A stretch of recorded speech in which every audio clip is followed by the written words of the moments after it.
मुझे सुन रहे सभी प्रिय बहनों और भाइयों, ये समय संकट का है। थोड़े एक तरफ बाढ़ का संकट आया तो मैं कल जबलपुर में था, आज उधर से लौटा हूं दौरा करते हुए। दूसरी तरफ सूखे का संकट है, अल्प वर्षा भी हुई है। ग्वालियर चंबल संभाग जहां कम वर्षा होती थी, इस बार अतिवृष्टि का शिकार हो गया, ज्यादा बारिश हो गई। लेकिन 17-18 जिले मध्य प्रदेश में ऐसे हैं जहां पहले काफी अच्छी बारिश होती थी और उनके कारण बांध भरते थे नर्मदा जी से सहायक नदियों पे, लेकिन वहां कम वर्षा हुई है तो वो खाली पड़े हैं। उसके कारण फिर बिजली भी नहीं बन पा रही है, जो पानी से बिजली बनती थी। ये संकट का समय है, पहले कोरोना, फिर बाढ़, फिर सूखा, और अब भी कोरोना की तीसरी लहर की संभावनाएं कई जगह से आती, इसलिए सावधान रहने की जरूरत है। लेकिन मैं ये मानता हूं कि नेतृत्व की परीक्षा भी कठिन समय में होती, संकट के समय में होती है। कई कठिनाइयों से हम जूझ रहे हैं, लेकिन एक ही संकल्प मन में है कि हर परिस्थिति में अपनी जनता की बेहतर सहायता हम करेंगे और संकट के पार निकाल के अपनी जनता को ले जाएंगे। और उसी का प्रयास था मेरे बहनों और भाइयों कि बाढ़ पीड़ित ग्वालियर चंबल संभाग के 8 जिले, विदिशा जिला, ये 9 जिले, वह हमने फिर विशेष योजना बनाई। जैसे हमारे हितग्राही भाई बहन बता रहे थे कि 5,000 रुपया एक मिले, 6,000 रुपया एक मिले, अनाज अलग मिला। लेकिन उसके साथ साथ आज जो हमने पैसे बांटे हैं, जो खातों में गए, गाय, बैल, भैंस अगर वो बह गए तो उसकी राशि, जैसा मैं बोल के आया था कि दुधारू पशु है तो 30,000, बैल इत्यादि है तो 25,000, बछड़ा बछड़ी है तो 10,000, बकरा बकरी है तो उनके 3,000, और मुर्गा मुर्गी के 60 रुपया तय किए थे। तो जो अलग अलग नुकसान हुआ उसके पैसे भी खाते में डाल रहे हैं। तो ये पैसा 6,000 तात्कालिक व्यवस्था के लिए, 5,000 कपड़े लत्ते बर्तन बैग है उनकी व्यवस्था के लिए, 50 किलो अनाज की व्यवस्था, उसके साथ घर बनाने की व्यवस्था। अभी सांसद जी ने एक सवाल पूछा था, खेत खराब हो गए तो क्या करें, तो जहां मिट्टी और गिट्टी या रेत जम गई तो उसकी सफाई के लिए भी पैसे की व्यवस्था की है। अब कहीं उखड़ के ही चली गई तो वो एक अलग तरह की समस्या, उसके बारे में भी विचार करेंगे। लेकिन कोशिश ये की है कि जितने तरह के नुकसान हुए हैं उन नुकसानों से जनता की जिंदगी प्रभावित ना हो पाए और जिंदगी की गाड़ी पटरी पे चलती रहे, इसलिए सारी सहायता करने का प्रयास किया है। वितरण में पारदर्शिता रहे, ये जरूरी है,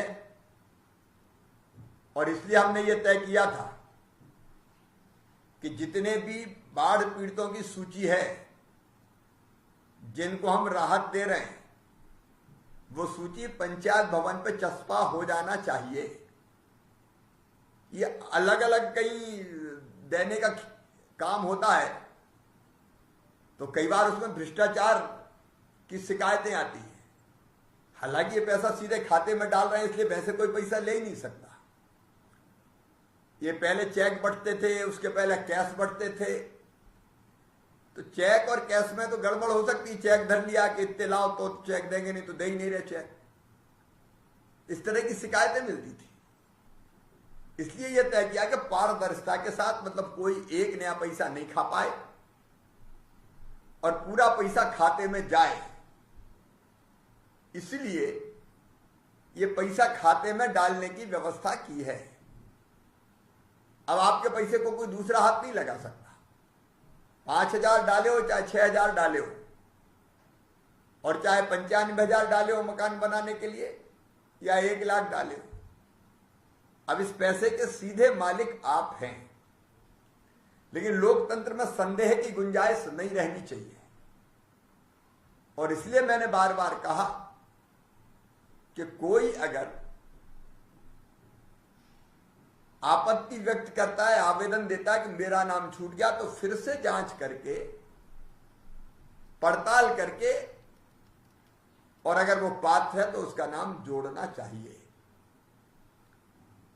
अभी मैं देख रहा था लगभग 1,27,000 बाढ़ पीड़ितों के खाते में लगभग 110 करोड़ रुपया हम डाल चुके हैं। ये सीधी सीधी सहायता है। इसके अतिरिक्त बाकी सामाजिक संस्थाओं ने कुछ सहायता की, वो अलग है। फसल का नुकसान के पैसे अलग से आएंगे, आरबीसी 6-4 के, वो व्यवस्था अलग है।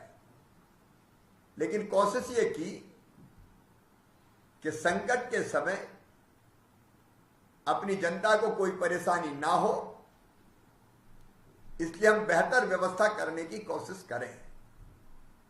अभी भी मैं कह रहा हूं, कमिश्नर यहां बैठे हैं, कलेक्टर से, जनप्रतिनिधि हैं, हरिसप्रे जी वगैरह भी सब दिखाई दे रहे हैं मुझे। तो जितने साथी बैठे हैं, पूरी संवेदनशीलता के साथ विचार करके अगर कोई छूट गया हो तो उनके नाम ऐड कर ले, फर्जी ना जुड़े, क्योंकि उसमें फिर फर्जीवाड़ा होता है, फर्जीवाड़ा नहीं होने देना है। और एक बात मैं साफ कहूंगा, भ्रष्टाचार के खिलाफ 0 टॉलरेंस की नीति हमारी। अगर कहीं गड़बड़ पाई गई तो मैं किसी को नहीं छोड़ूंगा, फर्जीवाड़ा नहीं, सही काम होना चाहिए। इसलिए एक बार और परीक्षण कर लें, कोई छूट गया हो तो जोड़ लें। लेकिन तीनों चीज हमने कही थी, राहत तो राहत का काम लगभग पूरा हो रहा है। पुनर्वास, इस राहत से पुनर्वास 5,000, 6,000, फिर 95,000, ये पुनर्वास के लिए इंडिविजुअल का पुनर्वास। और पुनर्निर्माण का मतलब खराब सड़कें हो, बिजली की व्यवस्था लगभग बन गई होगी, क्योंकि बहुत नुकसान हुआ था ट्रांसफार्मर्स का, सब स्टेशंस का, खंभों का। पुलियों में थोड़ा समय लगेगा। एक चीज की तरफ जरूर ध्यान देंगे, जहां नहरों की मरम्मत होनी है वहां नहरों की मरम्मत भी युद्ध स्तर पर हो जाए, क्योंकि अब नहरों से पानी भी देना है हमको। सारे कलेक्टर्स दत्तचित्त होकर जनता की बेहतर सेवा करें, जनप्रतिनिधियों के सहयोग से, मार्गदर्शन से। और क्राइसिस मैनेजमेंट कमेटी से मेरा आग्रह है कि इन सब व्यवस्थाओं को आप ठीक से देखते रहें। एक अंत में और निवेदन मुझे करना है कि बाढ़ से प्रभावित होने के कारण हमारे यहां वैक्सीनेशन का काम, मतलब टीका लगने का काम कोरोना का थोड़ा स्लो हो गया था।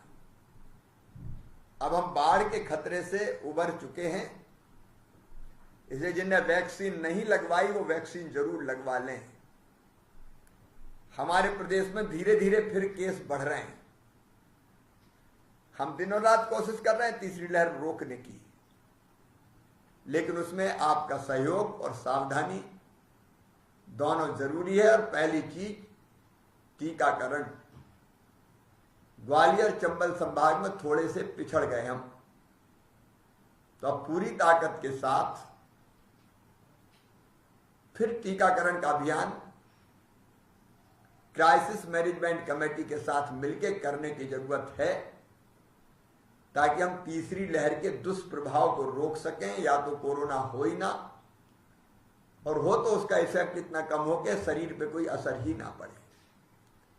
पहला डोज भी लगवाना है, दूसरा डोज भी लगवाना है। कई महाअभियान हमने चलाए। 17 तारीख को प्रधानमंत्री श्रीमान नरेंद्र मोदी जी का जन्मदिन है, उस दिन फिर एक महाअभियान चलेगा वैक्सीनेशन का। तो हम जहां जहां लोग रह गए हों उन गांवों को चिन्हित कर लें, गांव में मोहल्लों को चिन्हित कर लें, लोगों को चिन्हित कर लें जो रह गए हों, और पहला डोज किसी भी हालत में ग्वालियर, चंबल संभाग और विदिशा जिले में 30 सितंबर तक पूरा हो जाना चाहिए। अब इंदौर जैसे शहरों ने कर दिया 100%, तो ग्वालियर में क्यों नहीं हो सकता? इसलिए सबको उसमें भी जुटने की जरूरत है। शहर की बात नहीं कर, मैं गांव की भी बात कर रहा हूं। और बाकी सभी बाढ़ प्रभावित बहन और भाइयों को मेरा यही कहना है कि सरकार, भारतीय जनता पार्टी की सरकार पूरी शिद्दत से, पूरी गंभीरता से आपकी सेवा में लगी है और आपकी जिंदगी की गाड़ी फिर से पटरी पर लौटाएंगे। इस तरह के कार्यक्रम करके पैसे डालने का एक लाभ होता है कि हम लोग फीडबैक भी ले लेते हैं। अब आप 4 लोगों से हमने पूछ लिया, कलेक्टर से भी रिपोर्ट मांग ली,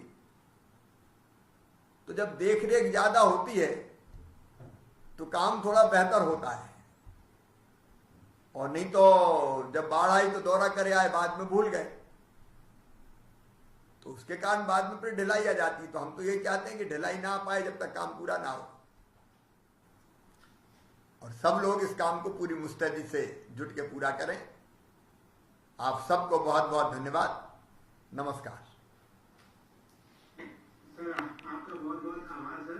और माननीय मंत्री महोदय नगर प्रशासन और माननीय मंत्री महोदय राजस्व विभाग, सांसद जी, सभी का बहुत बहुत धन्यवाद सर। हम आभार व्यक्त करते हैं। आपको विश्वास दिलाते हैं सर कि जो आपने कहा है कोरोना वाला टीकाकरण का, तो हम लोगों ने सर अभियान चलाया हुआ है, घर घर हम सर्वे कर रहे हैं सर, और लोगों को निकाल के ला रहे हैं। जल्दी जो घर के बाहर अंकित भी कर रहे हैं कितने लोग रह गए सर, ताकि हम उनको निकाल के ला सकें और सभी हम जो आपने सरल सीमा दी उसमें पूरा कर सकें। और जो दूसरा आपने अध्ययन कराने की